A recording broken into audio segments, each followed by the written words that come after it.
Limewekwa na Mheshimiwa Balozi Mafuta Msondo, waziri wa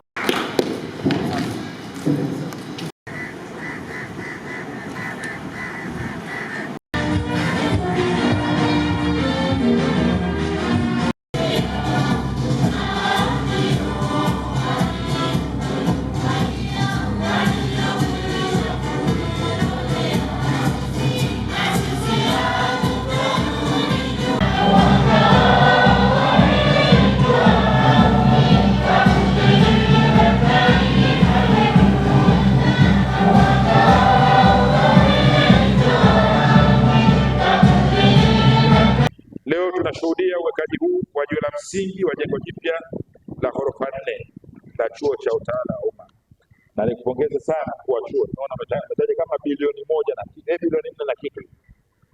Ina maana kila ghorofa hili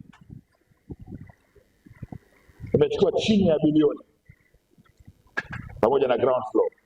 Tukio hili linaashiria dhamira ya serikali ya kuwekeza katika rasilimali watu na kuimarisha miundombinu ya elimu na utawala bora. Waheshimiwa mliokuwa kwa meza kuu na ndugu zangu waalikwa, hafla hii inafanyika katika kipindi cha kuelekea maadhimisho yetu ya miaka 62 ya mapinduzi matukufu ya Zanzibar, ambayo yaliweka misingi ya usawa, haki, upatikanaji wa huduma za msingi na ujenzi wa taasisi imara za umma. Nyinyi walimu mna dhima kubwa, kwa sababu nyinyi ndio mnatengeneza service provider wanakwenda kutoa huduma kwa nani? Wananchi wote, kwa sababu chuo cha utumishi wa umma ndipo yanapoanzia yote. Hata kule bara, akishachaguliwa waziri, akishachaguliwa naibu waziri, akiteuliwa katibu mkuu, naibu katibu mkuu, kuna program kule tunaita semina elekezi. Kuna program lazima tunakwenda utumishi wa umma kupatiwa miongozo na maelekezo.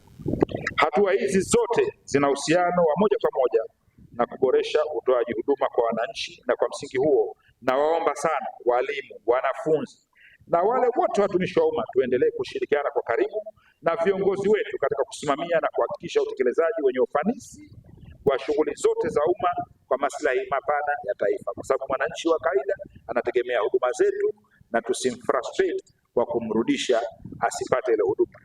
Kwenye sekta binafsi kuna customer care kule, ukienda siku hizi unakaribishwa chai, ukienda benki siku hizi unakaribishwa maji, kuna PBZ pale kuna maji pembeni. Kwa hiyo na sisi kwenye huduma ya umma tujaribu pia kutrain customer care ili kutoa huduma bora, sio mwananchi kuwa frustrated anapokuja kupata huduma.